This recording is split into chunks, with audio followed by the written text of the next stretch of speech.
지난 3월 27일 부활주일부터 우리는 4주간 계속해서 부활에 관한 말씀을 나누어 왔습니다. 먼저 어떤 말씀을 나누었나요? 부활주일 날은 예수님을 3년이나 따라다녔던 제자들도 주님께서 부활하시고 난 이후에야 성경과 또 예수께서 하신 말씀을 믿었더라 하는 그 사실을 통해서 예수 그리스도의 부활이야말로 성경의 모든 말씀, 모든 진리를 믿을 수 있게 하는 신앙의 마스터 키와도 같다, 기독교의 심장과도 같은 것이다 하는 것을 살펴보았습니다. 그런데 그러고 났더니 문제가 생겼죠. 성경의 모든 진리를 믿을 수 있게 해주는 그 부활을 그러면 또 어떻게 믿느냐 하는 문제였습니다. 그래서 그 이후 3주 동안은 부활하신 예수님을 우리가 눈으로 볼 수 없음에도 불구하고 예수 그리스도의 부활을 믿을 수 있는 여러 근거들을 지난주까지 살폈습니다. 그 근거들에는 어떤 것들이 있었습니까? 역사적이고 객관적인 근거들이 있었는가 하면 또 실존적이고 경험적인 그런 증거들을 함께 살폈습니다. 이제 오늘 우리가 생각해 볼 질문은 이것입니다. 그러면 그러한 증거들을 통해서 예수 그리스도의 부활이 분명한 역사적 사실이로구나, 그런 개연성이 충분히 있겠구나, 이걸 인정하고 믿는다면 이제 충분한가 하는 질문입니다. 더 나아가서 나사렛 예수가 그렇게 성경대로 죽고 성경대로 부활하신 분이 맞다면, 그렇다면 그분이야말로 메시아이시고 하나님의 아들이시구나, 그것을 인정해 드리는 것으로 충분한가 하는 질문입니다. 오늘 본문 말씀은 명백하게 말해줍니다. 우리가 단순히 2000년 전에 예수 그리스도의 그 부활 사건이 실제로 일어났음을 인정하는 것, 즉 부활의 역사성을 인정하는 것만으로는 충분치가 않다는 것을 말해줍니다. 뿐만 아니라 부활하신 예수님은 우리가 그분을 주님으로 하나님의 아들로 믿고 인정해 드리는 것만을, 그렇게 신앙 고백하는 자리에서 멈춰서 있는 것을 결코 원하지 않으신다는 것을 보여줍니다. 이렇게 말씀드리면 이런 생각이 드시는 분들이 계실 거예요.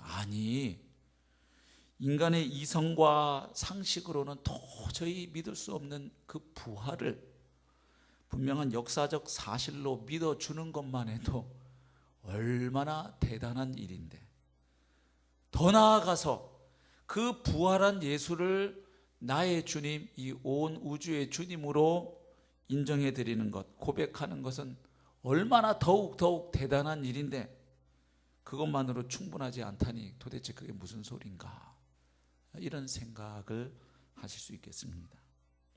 그래서 오늘 본문을 통해서 부활하신 예수 그리스도께서 그분을 믿는 자들에게 정말로 원하시는 것이 무엇인지를 우리가 오늘 살펴보고자 하는 것입니다. 오늘 본문 14절 말씀을 보시면 오늘 본문에 나오는 이 사건은 부활하신 예수님께서 제자들에게 세 번째로 나타나신, 현현하신 그 일을 기록하고 있구나 하는 것을 알게 됩니다. 그렇다면 예수님은 이미 2번이나 제자들에게 나타나셨다는 이야기가 됩니다. 그런데 예수님은 왜 또 나타나셨을까요? 이미 2번이나 제자들을 만나셨는데 왜 또 나타나셨을까요? 오늘 1절도 보면 부사를 딱 넣어놨잖아요. 그 후에 예수께서 디베라 호수에서 또 제자들에게 자기를 나타내셨으니 거기 또에다가 동글뱅이 쳐도 괜찮아요. 또 나타나셨대요. 왜 나타나셨을까요? 이 질문의 답을 얻기 위해서는 앞에 예수님께서 먼저 나타나셨던 그 2번의 나타나심을 간단하게 좀 살펴볼 필요가 있습니다. 부활하신 주님께서 제자들에게 첫 번째로 나타나신 일이 요한복음 20장에 나옵니다. 19절부터 23절에 기록이 되어 있지요. 자, 그날은 어느 날이었습니까? 예수님께서 죽은 자 가운데서 일으켜지신, 즉 부활하신 바로 그날 저녁이었습니다. 19절에 나와 있지요. 그리고 장소는 어디였습니까? 예루살렘에 있는 어느 집 안이었습니다. 그곳에 누가 모여 있었죠? 10명의 제자들이 모여 있었습니다. 예수님의 12제자 가운데 한 사람인 가룟 유다는 스승을 배신한 죄책감에 이미 목매에 따라서 자살했고요. 그리고 이날 또 한 명 누가 없었습니까? 무슨 일 때문인지 뭐 이렇게 바쁜지 모르지만 도마가 이날 없었어요. 10명이 있었는데 이 10명이 뭐 하고 있었냐면 예수님을 죽인 유대인들이 무서워서 두려워서 아주 그냥 방문을 다 닫아 걸고 군대 말로 하면 지금 짱 박혀서 숨어 있는 그런 상황입니다. 근데 바로 그곳에 부활하신 주님이 나타나셨죠. 나타나셔서 제자들에게 처음 하신 말씀이 뭡니까? 그 두려워 떨고 있는 제자들에게 샬롬, 너희에게 평강이 있을지어다. 평화를 선포하십니다. 그리고 나서 주님이 무슨 일을 하셨습니까? 말씀 보시면 나오죠.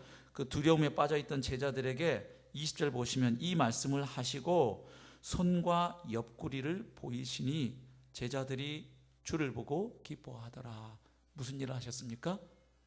부활하신 주님의 몸을 제자들에게 보여주시는 일을 하셨습니다. 왜죠? 주님이 말씀하시던 대로 또 구약 성경이 예언한 대로 예수님은 실제로 부활하셨다는 것을 제자들로 하여금 보고 믿게 하시려는 것이죠. 그러니까 결국 첫 번째 주님이 나타나신, 제자들에게 나타나신 가장 주된 목적은 뭡니까?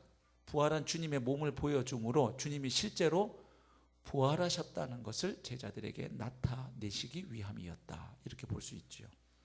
자, 그 다음 부활하신 주님이 이제 두 번째로 나타나신 장면은 바로 이어지는 요한복음 20장 24절로 29절에 잘 또 기록이 되어 있습니다. 자, 26절 보니까 이날은 또 언제죠? 여드레가 지났죠. 예, 부활하신 날로부터 8일이 지난 후였습니다. 시점은. 그 다음에 이번에는 또 누가 함께 있었나요? 예, 첫 번째 빠져 있던 도마도 이날은 함께 있었습니다. 도마를 포함한 11제자가 모여있는 이곳에 주님 나타나셔서 역시 지난번 첫 번째 오셨던 것과 똑같은 이야기를 하십니다. 너희에게 평강이 있을지어다. 그러니까 부활하신 주님은 우리 인생들에게 찾아오셔서 항상 우리에게 평화를 선포하시는 분으로 나타나요. 그리고 나서 이제 또 하신 행동이 있어요. 뭐죠? 도마에게 주님의 몸을 보여주시면서 한 말씀 하시죠. 도마야, 네 손가락을 내밀어서 내 손을 보고, 그리고 너 손을 내밀어서 내 옆구리를 만져보라는 거예요. 옆구리에서 한번 손을 그 창자국이 난 그 구멍에 네 손 한번 넣어보라는 것이죠. 그렇게 해서라도 도마, 네가 믿음 없는 자가 되지 말고 믿음 있는 자가 되었으면 좋겠다. 주님 그렇게 하시죠. 그때 도마가 고백하죠. 예수님께 고백합니다. 나의 주님이시오 나의 하나님이십니다. 그때 예수님 다시 말씀하시기를 도마야, 너는 나를 본고로 믿느냐? 보지 못하고 믿는 자들은 복되도다. 그래서 앞으로 부활하신 예수님을 눈으로 직접 보지 못하고도 그분을 믿는 자들이 생기게 될 것을 암시하십니다. 자, 지금 보니까 첫 번째, 두 번째 부활하신 예수님이 제자들에게 나타나신 목적은 어디에 초점이 모아져 있습니까? 부활한 주님의 몸을 제자들에게 보여주시고 확인시켜주는 데 있습니다. 그렇게 하면서 주님이 의도하시는 건 무엇이겠습니까? 우리 주님이 생전에 십자가에 달려 죽으시기 전에 여러 차례 얘기하시던 그 말씀 그대로 실제로 부활하셨구나 하는 것을 제자들로 하여금 믿게 하시려는 것입니다. 그러면 주님께서 세 번째 또 나타나셨는데 오늘 보면 왜 나타나셨을까요? 아직도 제자들이 주님의 부활을 못 믿으니까 에이, 삼세판이다. 우리 무슨 일을 확실하게 하기 위해서는 어떻게 합니까? 삼세판으로 하잖아요. 저희 집에서도 가끔 이렇게 제가 실없이 그냥 수빈이한테 오랜 시간 놀아줘서 잠깐 짧게 이렇게 장난을 건네고 싶거나 이렇게 그냥 아빠의 애정을 좀 확인시켜 주고 싶을 때, 야, 우리 묵집바 하자 그래갖고 이렇게 한 판 합니다. 그래갖고 제가 지든 수빈이가 지든 절대로 한 판으로 끝나는 법은 없습니다. 꼭 한 사람이 지면 3판, 3판 하여튼 이겨야 이기는 거다 해서 결국은 이제 3판 먼저 이기는 사람 나올 때까지 하고 그게 5판, 7판, 10판 이렇게 갈 때도 있습니다. 승부욕 발동하면. 자, 예수님 지금 3세판이다 해서 아직도 못 믿으니까 나타나신 것입니까? 그렇지 않지요. 이미 제자들은 부활하신 주님을 2번 보았고 믿고 있죠. 도마도 어떻게 했습니까? 나의 주님이시오, 나의 하나님이십니다라고 고백했습니다. 근데 오늘 본문 보면 이 3번째 나타나신 곳에 이 제자들 베드로 포함해서 7명이 있었거든요. 갈릴리 호숫가에, 디베레 호숫가에. 근데 여기 7명 중에 누구도 있어요? 도마도 있죠. 그러면 아직 주님의 부활을 믿지 않아서 나타나신 것이라고 보기가 어렵습니다. 더욱이 오늘 본문에 주님이 3번째로 나타나셔서 하신 일을 보면 첫 번째, 2번째하고는 사뭇 많이 달라요. 첫 번째, 2번째는 오셔서 평화가 있을지어다 하신 다음에 하신 일이 뭐예요? 전부 주님의 몸 보여주시고 그 부활의 육체를 확인시켜 주신 일인데 오늘 본문은 그런 이야기가 아니에요. 주님이 오늘 본문에 보면 전혀 다른 일을 행하고 계십니다. 그것은 뭘 말해줄까요? 이 3번째 나타나신 것은 첫 번째, 2번째 하는 그 목적과 의도가 다른 데 있음을 말해줍니다. 앞에 2 경우와 많이 다르다는 것이죠. 그래서 부활한 자신의 몸을 보여주시는 행위 대신에 뭔가 다른 특별한 이벤트를 주님이 마련해 놓고 계신 것을 볼 수 있습니다. 2번째 나타나신 것은 그 많은 제자들 중에서도 주님이 특별히 누구를 염두에 둔 나타나심이었습니까? 도마였죠. 그렇죠? 도마를 믿음에 세우기 위한 것이었죠. 그러면 3번째는요. 여기 7명의 제자가 있지만 우리는 알고 있죠. 이 이야기를 주님이 그 7 제자들 다 관심 있지만 특별히 누구를? 베드로를 회복시키기 위함에 있다는 것을 알고 있습니다. 자, 이 일을 하시기 위해서 주님이 오늘 본문에 보니까 3가지 이벤트를 마련하셨고 또 그것을 펼쳐가십니다. 첫 번째 이벤트가 뭐냐면 2절부터 6절에 나오는 이야기인데 바로 그 물고기가 엄청나게 잡히는 기적을 주님이 행하십니다. 자, 부활하신 주님을 이미 2번이나 만났고요. 20장 21절 보면 첫 번째 주님 나타나셨을 때부터 주님은 제자들에게 파송 명령을 주셨습니다. 아버지께서 나를 이 세상에 보내신 것 같이 나도 너희를 세상에 보내노라. 이미 첫 번째 만남 때 부활하신 주님이 제자들에게 하신 명령이었습니다. 하지만 지금 베드로를 포함해서 이 7명의 제자들은 예루살렘을 떠나서 어디로 가 있습니까? 고향인 갈릴리로 돌아가 있습니다. 그리고 뭐 하러 나갔습니까? 다시 물고기를 잡으러 갔습니다.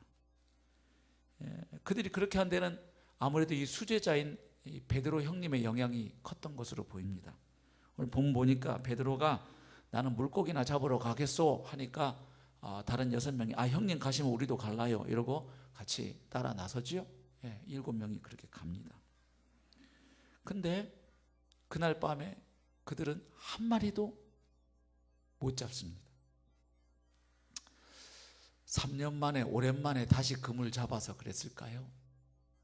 3년 전에 예수님 제자로 부름받고 이제 지금 오랜만에 다시 해보는 일이라 서툴러서 그럴까요? 그건 아니겠죠. 비록 3년간의 공백이 있었다고 해도 이 제자들 이 갈릴리 호숫가에서 잔뼈가 굵은 마도로스들이에요. 그리고 좀 서툴러서 덜 잡힐 수야 있겠지만 어떻게 한 마리도 안 잡힙니까? 밤새도록 하는데 기적이지요.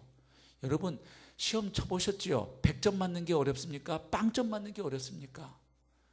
정말 빵점 맞기는 어렵습니다. 여러분 100점보다 어려운 게 저는 빵점이에요. 제가 시험 쳐봐서 알아요. 연필 또르륵 굴려가지고 이렇게 제가 수학을 잘 못해서 국어 영어는 제가 거의 모의고사 치면 전국 거의 최 이렇게 나왔지만 수학은 그냥 아는 거 집합과 명제 문제 풀고 나머지는 그냥 연필 또르륵 굴리거나 오늘은 몇 번 찍을까 3번 이렇게 기둥 세우라 그러더라고요. 선생님이 괜히 어줍지 않게 나가라 다 나가라 그렇게 찍으면 진짜 답이 다 나가니까 그냥 모르면 나머지 하나를 세우면 이 학력고사 같은 거는 25% 정답이 배분돼 있다는 거예요. 1, 2, 3, 4니까 하나로 세워 이렇게 선생님이 저한테 전략을 주셨거든요.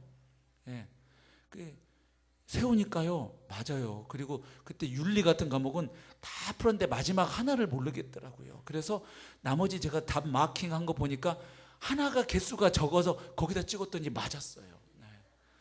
저는 알았어요. 빵점 맞기가 어렵다는 것을. 여러분, 대충 객관식 시험 찍으면 25%는 답이 걸리게 돼 있습니다. 국가시험은. 예. 그러니까 이 지금 한 마리도 안 잡히는 것은 이거 정말 기적 같은 일이에요. 밤새도록 그물을 접히는데 참 한 마리도 안 잡히는 아주 드문 일이 일어났어요. 그렇게 밤새도록 열심히 그물을 던졌지만 잡히지 않고 어느덧 동이 터올 때가 돼버린 겁니다. 그런데 그때 한 사람이 저쪽에서 호숫가에 서성이고 있습니다. 생선을 사러 온 분인지 아니면 누구를 기다리는지 동이 터오는 호수를 이렇게 바라보고 계십니다. 마침 싸늘한 공기를 가르고 이 배가 이제 호숫가로 다가와요. 그래서 배가 한 60m쯤 접근했을 때 그 낯선 사나이가 외치죠. 얘들아, 너희에게 고기가 있느냐? 이거 헬라어 원문으로 읽어보면 너희한테 고기 없지? 이런 질문이에요. 부정의문문이에요. 매라는 부정어를 썼어요. 그러니까 다시 말하면 예수님은 이미 제자들에게 물고기가 한 마리도 없다는 사실을 알고 물으시는 겁니다. 너희한테 고기 없지? 이렇게 물으시는 겁니다. 제자들은 속으로 어떤 생각이 들었을까요? 아니, 저 양반이 우리가 밤새도록 허탕친 걸 어찌 알지? 조금 불길한 느낌이 들었겠죠. 좀 이상한데 하면서도 못 잡았습니다 이렇게 얘기를 하죠. 그랬더니 저쪽에서 다시 소리가 들려옵니다. 그러면 그물을 배 오른편에 던지시오. 그러면 많이 잡힐 것이요. 뭔 소리요? 이렇게 하면서도 그냥 던졌지요. 아니, 밤새도록 배 오른편, 왼편, 앞, 뒤 다 안 던져봤겠어요?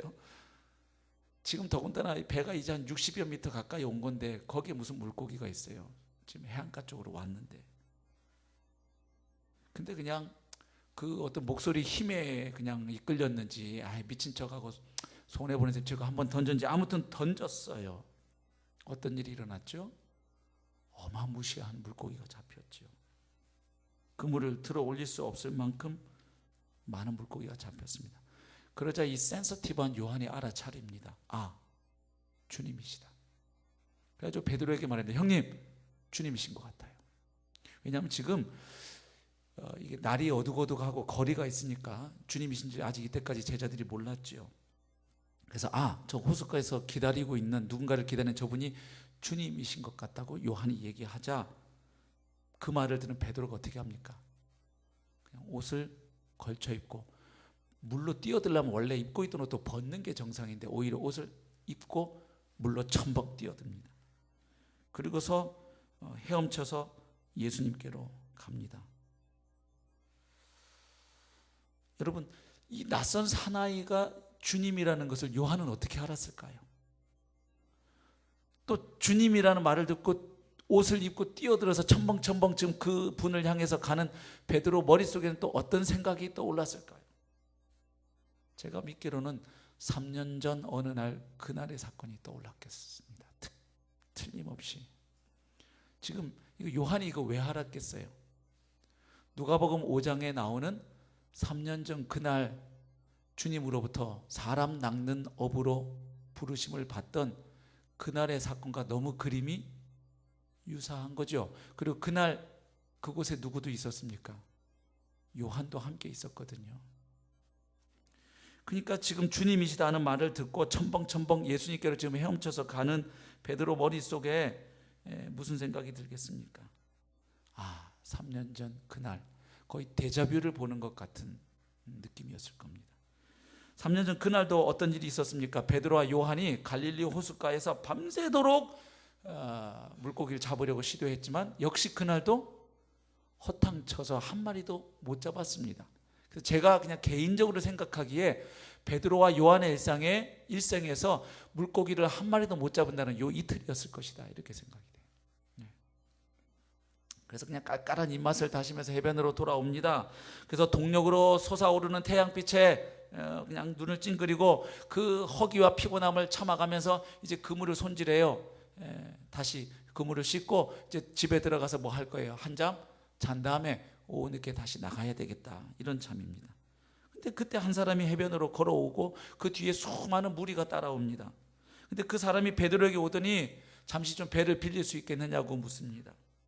근데 베드로 입장에서는 일전에 그분으로부터 신세진 게 하나 있었어요. 베드로의 장모의 열병을 그분이 와서 고쳐주신 적이 있기에 거절을 부탁하지 못하고 배 쓰시라고 내줍니다. 그랬더니 그분이 시몬의 배에 오르시더니 좀 배를 해변으로부터 조금 떼어달라고 부탁을 하십니다. 그래서 그렇게 해드렸더니 그분이 그 배를 무대 삼아 말씀을 가르치기 시작하십니다. 그래서 시몬은 그 배가 그 자리에 머물러 있게 하기 위해서 이 키를 잡고 앉아 있으면서 할 수 없이 그분의 설교에 귀를 기울이게 됩니다. 자신도 모르게 그분의 말씀에 빨려 들어간 거지요. 그런데 그분이 설교를 마치시더니 시몬에게 다가오시더니 그의 눈을 응시하면서 말씀하십니다. 깊은 데로 가서 그물을 내려 고기를 잡으라. 그래서 베드로가 말합니다. 선생님, 우리들이 밤이 맞도록 수고했을 때 잡은 것이 없지만은 말씀에 의지하여 제가 그러면 그물을 내리겠습니다. 이러고 배를 몰고 깊은 데로 나아가서 그물을 던졌습니다. 어떤 일이 일어났죠? 엄청난 물고기가 잡혀서 그날은 그물이 찢어졌습니다. 그래서 그 물고기들을 두 배에다가 가득 채우니까 배가 잠길 정도가 되었다고 누가복음 5장에 보면 기록되어 있습니다. 이것을 보고 베드로는 자기도 모르게 주님 발 앞에 무릎을 꿇습니다. 그리고 고백합니다. 아까까지만 해도 선생이라고 랍비라고 불렀던 베드로의 입에서 이번엔 예수를 향하여 고백합니다. 주여, 나를 떠나소서, 나는 죄인이로소이다. 베드로는 그날의 그 사건을 통해서 그 기적을 보면서 뭘 깨달은 겁니까? 자기 앞에 와 있던 예수, 자기 배를 빌려서 방금 전 설교하던 그 예수가 주님이심을 깨달았어요. 그 호수 모든 상황을 다 보고 계시는 주님이시라면 자기 마음속 가장 깊은 곳까지도 다 보시고 아실 수 있는 주님이심을 깨닫고 그 주님 앞에 서 있는 자신은 또한 죄인임을 깨달은 거예요. 그래서 주여, 나를 떠나십시오, 나는 죄인입니다. 그래서 예수가 누구신지를 알고 그분 앞에 있는 내가 누군지를 알았을 때 베드로에게 미션이 주어집니다. 베드로야, 두려워하지 마라. 이제부터는 네가 사람을 취하리라. 너 이제 더 이상 물고기 잡는 어부가 아니라 사람들의 영혼을 구원하는 사명자로 내가 너를 부른다. 그래서 그날 어떤 일이 있었냐면 베드로와 요한은 배와 그물을 다, 그리고 그 잡은 물고기까지 그 가득 찬 배를 다 내려놓고 뒤로 하고 바로 그 예수님을 따라 나섰던 거예요. 그렇게 해서 예수님과의 삶이 시작되었던 거예요. 그게 3년 전 어느 날이었어요. 근데 그날하고 너무 그림이 비슷하잖아요. 물고기 밤새도록 한 마리 안 잡히던 상황. 조금씩 차이는 있죠. 그날은 깊은 데로 그물을 던지라고 하셨고 오늘은 배 오른편에 던지라고 하셨고 그날은 그물이 찢어졌고 다행히 오늘은 그물이 안 찢어졌고 그리고 오늘은 큰 물고기가 잡혀서 세봤더니 153마리고 조금씩의 차이는 있지만 그림 자체는 너무 비슷한 거죠. 그러니까 지금 주님이 무슨 이벤트를 준비하신 거냐 하면 주님께서 베드로를 사명자로 주님의 제자로 부르시던 그날의 그 사건을 재현하는 듯한 기적을 행하시는 것이에요.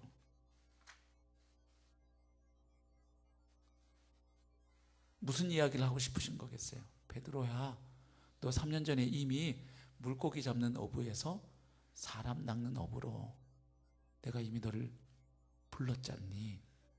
근데 왜 또다시 여기 돌아와서 물고기 잡고 있니?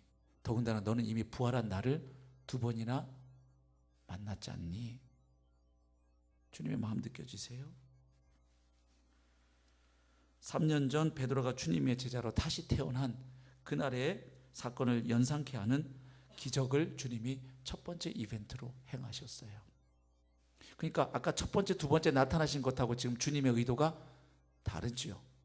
그 다음에 이어지는 두 번째 이벤트가 9절부터 14절에 나옵니다. 조차 모임입니다. 예. CEO들 보면 이렇게 호텔 같은 데서 조창기도회, 조차 모임 많이 하는데 주님이 두 번째 준비하신 이벤트가 조차 모임인데 이것을 위해서 주님이 준비하신 3가지가 있어요. 숯불을 준비하셨고요. 그리고 그 숯불 위에 생선을 얹어서 굽고 계셨고, 그리고 제자들이 먹을 떡, 빵을 준비해 놓고 계셨습니다. 자, 9절 보니까 베드로가 막 요한으로부터 주님이시다 하는 말을 듣고 뛰어들어가서 첨벙 헤엄쳐 가지고 이제 막 육지 쪽으로 갔어요. 그래서 이제 육지 위에 올라가는데 그때 베드로와 제자들의 눈에 탁 띄는 게 있었다고 이야기하죠. 9절에 보면 그게 뭡니까? 숯불이었어요. 그리고 그 위에 놓이는 생선과 또 준비해 놓으신 떡이었어요. 그게 눈에 딱 들어오는 거예요. 여러분, 지금 베드로는 주님을 향해서 막 헤엄쳐서 갔는데 정작 베드로의 눈에 들어온 거는 주님이 아니고 뭐가 먼저 눈에 들어왔다는 거예요? 숯불이 먼저 들어왔다는 거예요. 왜 그랬을까요? 요한복음 저자는 왜 그 숯불을 이렇게 강조해서 표현하고 있을까요? 왜 또 주님은 하필이면 숯불을 피워놓고 그 위에 생선 올려놓고 또 떡을 준비한 채 기다리고 계신 것일까요? 여기서 숯불이라는 단어를 헬라어로 찾아보면 안트라키아 하는 단어인데, 이게 요한복음에 딱 2번 나오는데요, 하나가 요한복음 18장 18절에 나와요. 그 장면이 뭐냐면 베드로가 그 대제사장 가야바의 집들에서 숯불 쬐고 서 있다가 그 계집종 아이 앞에서 예수님을 3번이나 부인했을 때 그 장소가 어디였냐면 그 바로 숯불 옆이었어요. 그 단어하고 같은 단어를 쓰고 있어요. 그러니까 지금 요한복음 저자는 의도적으로 같은 단어를 사용해서 그 숯불이 눈에 딱 보였을 때 베드로가 뭘 떠올렸음을 암시하고 있는 거예요. 바로 얼마 전 자기 입으로 주님을 3번이나 부인했던, 베드로 입장에서는 그의 인생에서 다시는 기억하고 싶지 않은, 그의 인생에서 지워버리고 싶은 페이지예요. 정말 처절한 수치와 패배의 장소, 그 숯불갑니다. 근데 주님이 지금 그 숯불을 딱 피워놓고 기다리시는 거예요. 그래서 베드로가 알았던 질병 이름을 숯불 알러지라 그래요.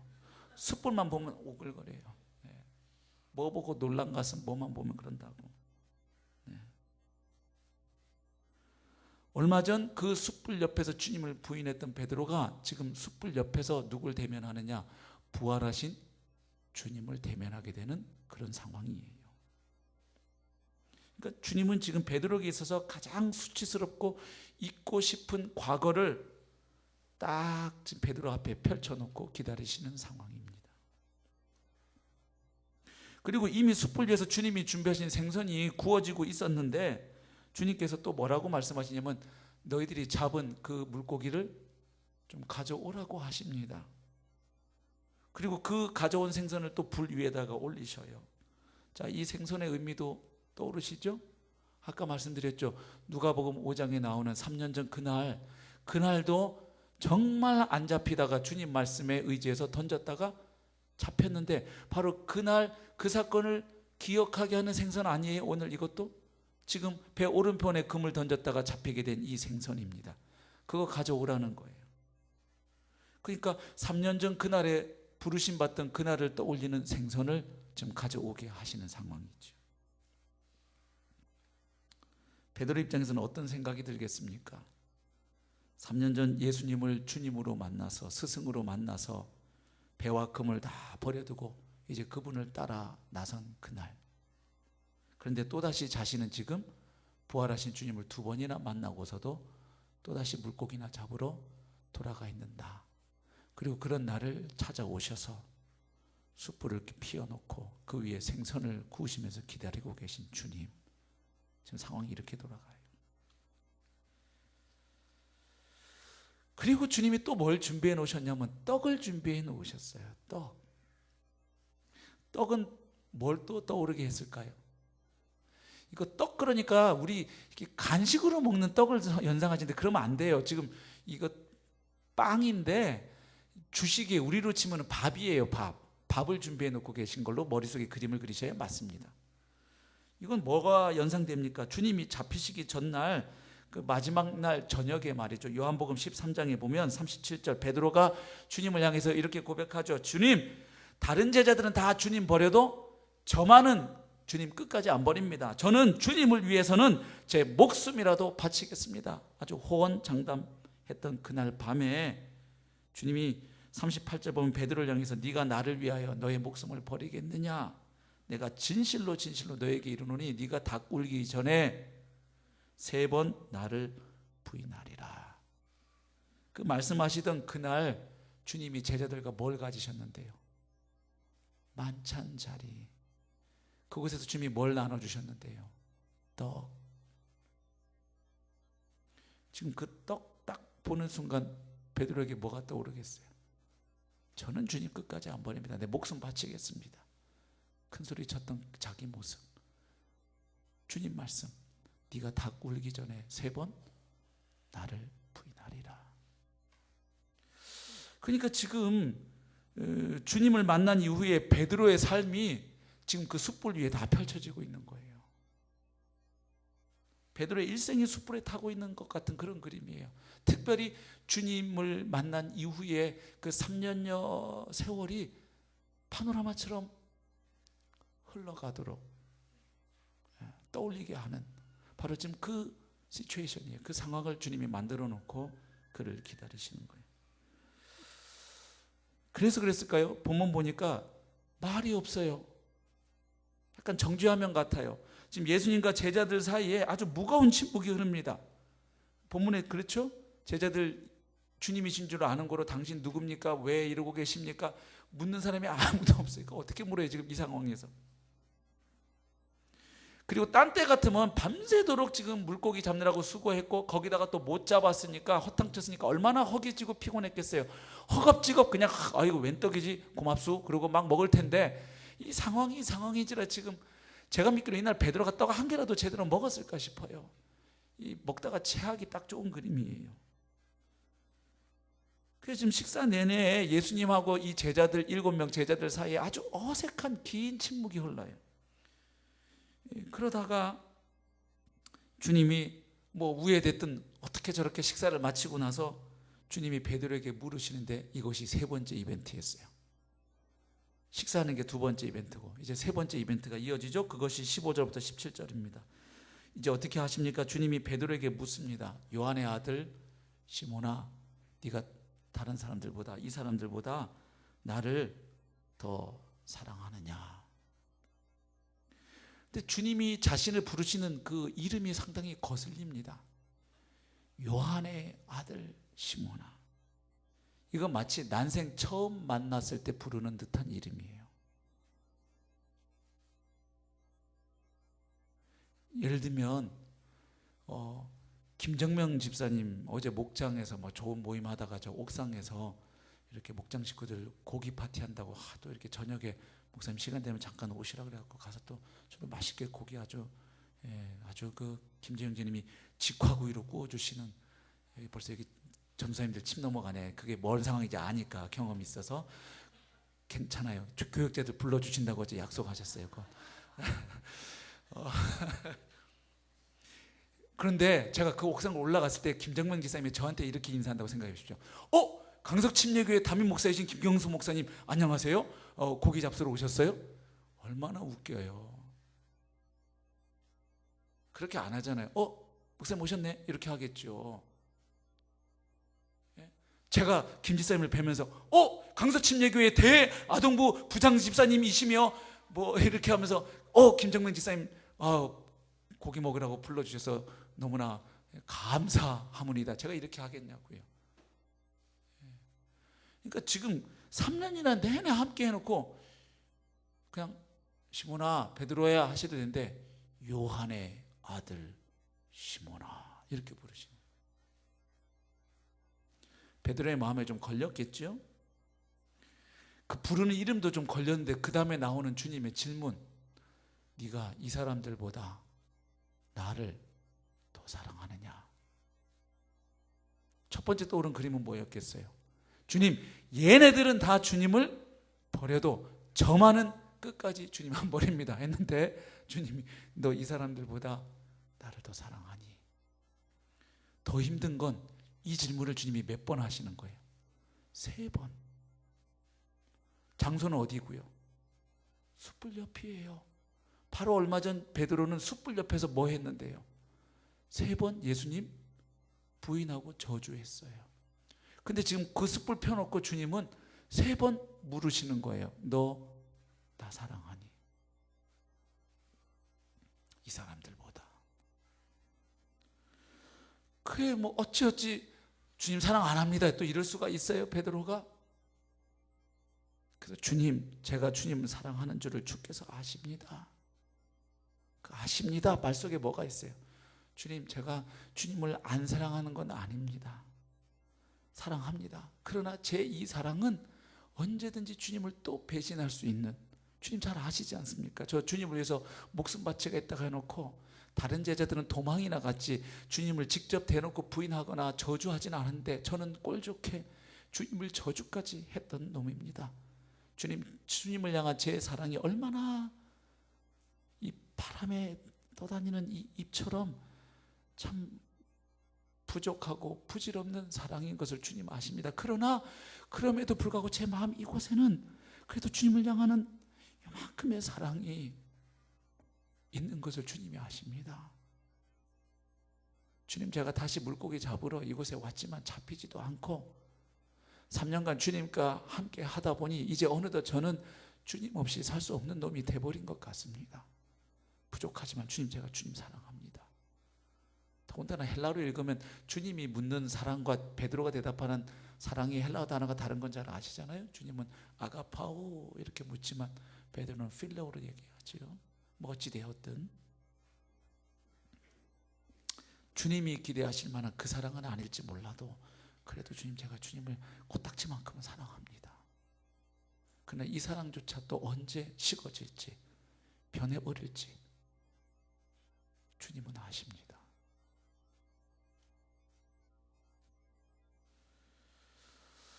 주님께서 아마 베드로가 숯불 봤을 때 이런 생각 들었을지 몰라요. 아, 오늘 죽었다.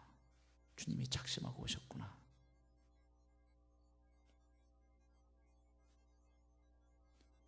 예를 들면 제가 시험을 망치고 말이죠, 성적표를 부모님께 안 보여드리고 이렇게 몰래 부모님 도장 훔쳐서 도장을 딱 찍고 그걸 이제 내일 학교 가져가려고 가방에 넣어놓은 거예요. 그리고 나가서 재밌게 놀다가 어머님 학원 갔다가 왔더니 부모님이 이리 좀 오너라. 그래서 안방으로 딱 갔더니 거기에 그 성적표가 딱 안방 한가운데 놓여 있으면 무슨 생각을 제가 할까요? 죽었다. 자, 지금 숯불 딱 펴놓고 주님이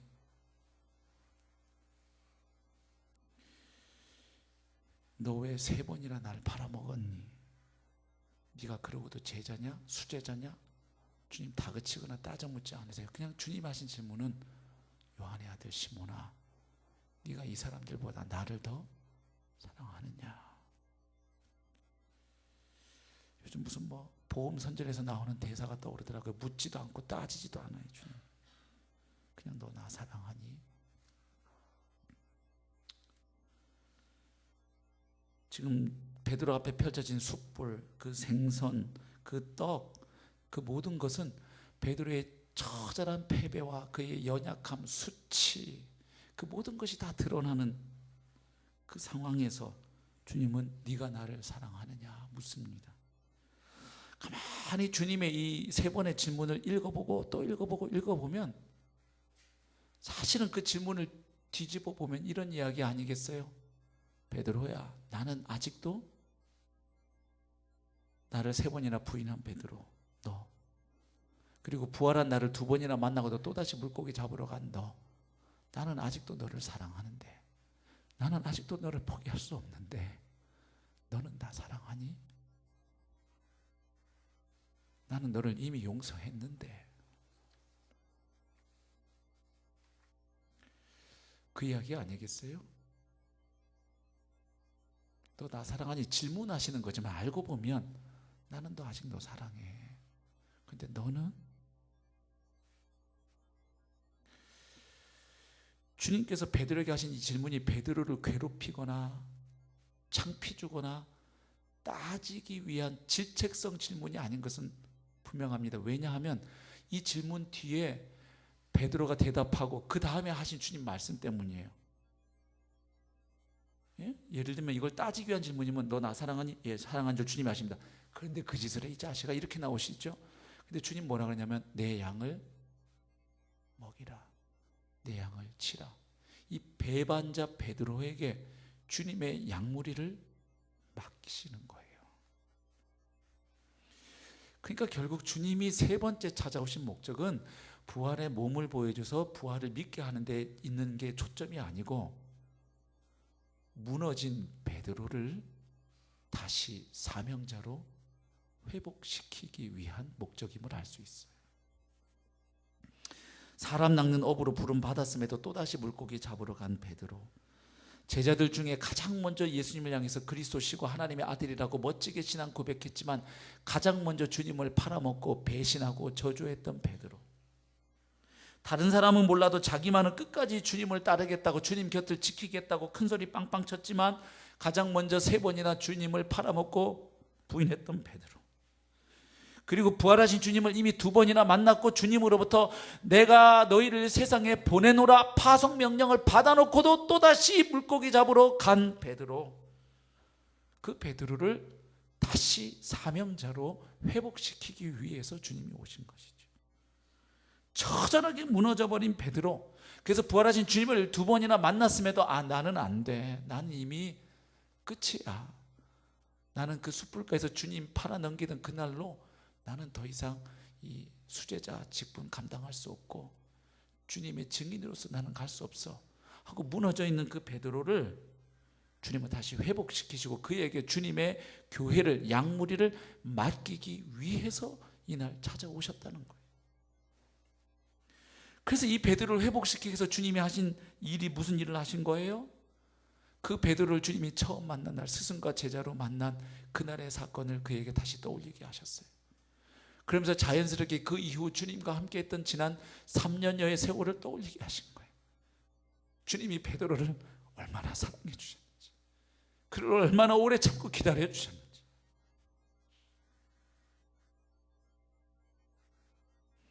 그리고 베드로 일생에서 가장 기억하고 싶지 않은 그 숯불가에서 처절하게 무너져 내린 그날을 다시 기억나게 하죠. 그러면서 주님이 하고 싶은 얘기는 뭐예요? 그걸 가지고 책망하신 게 아니라 네가 그렇게 무너졌지만 나는 여전히 너를 포기할 수가 없다. 그래서 오늘 나는 3번째 너에게 또 왔다. 결국 핵심은 한 줄로 요약할 수 있어요. 3번째 주님이 베드로에게 오신 것, 베드로와 도마는요 예수님을 이미 주님으로 하나님의 아들로 고백한 사람들이에요. 주님의 부활을 믿는 사람들이에요. 그런데 또 나타나신 이유는 부활을 믿으라고 나타나신 게 아니라 부활을 믿는 그들이 단순히 예수님 살아나셨구나, 말씀하신 대로 사실로 일어났구나, 그래서 그 예수님은 주님이시구나, 이것을 니네들이 깨닫고 믿는 데서 멈춰있지 말고 부활한 내가 너희를 얼마나 사랑하는지를 너희들이 알기를 바란다. 그리고 그 사랑을 깨닫고 너희들도 나를 사랑했으면 좋겠다. 그럴 때 너희들에게 주어진 사명을 너희들은 끝까지 감당할 수 있기에 너희들이 나를 부활한 주로 믿는 데서 멈추지 말고 부활한 나를 사랑하는 자들이 되었으면 좋겠다. 그러기 위해서는 먼저 내가 너희들을 얼마나 사랑했는지, 그리고 지금도 사랑하는지를 너희가 깨닫고 그 사랑에 반응하기를 주님은 기대하시는 거예요. 이 사랑을 경험해서 그랬을까요? 베드로전서 1장 8절 보니까 놀라운 말씀이 있더라고요. 아까 요한복음에서 예수님 도마에게 그랬죠. 너는 나를 본고로 믿느냐? 보지 못하고 믿는 자들은 복되도다 그랬죠. 베드로는 비슷한 말씀을 또 이렇게 해놓았어요. 베드로전서 1장 8절, 우리 전반부 같이 한번 읽어보실까요? 준비가 안 됐나 보네요. 나오죠. 한번 같이 읽어봅니다. 시작. 예수를 너희가 보지 못하였으나 사랑하는도다. 베드로가 주님의 양무리를 맡아서 교회를 이끌고 섬기잖아요. 근데 자기가 섬기는 양무리들을 향해서 베드로가 뭐라고 얘기하냐면 나는 예수를 봤다는 거예요, 베드로는. 근데 지금 베드로가 목양하는 그 성도들은 어떤 분들이에요? 예수를 본 적이 없는 자들이에요. 근데 본 적이 없는 예수를 너희가 뭐 한다? 사랑하는도다. 주님은 이날 알았겠죠. 부활하신 주님이 기대하는 것은 단순히 사망 권세 정복하신 그분을 하나님의 아들로 주님으로 고백하는 데서 멈추지 않고 그 주님과의 인격적인 관계를 맺고 그 주님과 함께함 가운데 이제 그 주님을 사랑하는 자들이 되는 것. 아, 단순히 예수는 부활했구나, 사망을 정복하고 부활했으니까 하나님의 아들이겠지, 주이겠지가 아니라 그 주님과 내 사이에 그 실제적으로 맺어진 인격적인 관계를 통해서 그분을 사랑하는 것. 그래서 오늘 말씀을 통해 도전합니다. 주님이 베드로에게 주님을 처음 만난 그날의 사건을 떠올리게 하시고 그 위에 함께했던 세월들을 떠오르게 하시고 처절하게 베드로가 무너졌던, 그러나 그 무너진 가운데 주님 무너질 걸 얘기하면서 너는 돌이킨 후에 내 형제를 굳게 하라. 주님 이미 무너질 것도 아셨지만 무너진 이후에 베드로가 회복돼서 리더 역할을 할 것도 주님은 그때 이미 내다보고 계셨잖아요. 그 모든 것들을 기억나게 하시면서 베드로를 회복시키셨던 것처럼 오늘 우리 기도할 때 주님 처음 만난 날을 떠올리셨으면 좋겠어요. 주님이 내 인생 가운데 찾아오신 그날, 그래서 내가 예수를 주님으로 고백한 그날, 그래서 이제 거듭난 자로서 신앙생활을 출발했던 그날을 떠올리시고, 그리고 그 세월간 주님이 나를 어떻게 대해 오셨는지, 어떻게 용납해 주셨고 사랑해 주셨는지, 그리고 지금도 그분이 한결같은 사랑으로 나를 어떻게 대하고 기다리고 계신지, 우리가 오늘 그 주님의 음성을 듣고 베드로처럼 주님 앞에 섰으면 좋겠습니다. 그래서 주님, 제가 단순히 예수를 믿는 자가 아니라 이제는 예수를 사랑하는 자가 되기 원합니다. 함께 기도하겠습니다.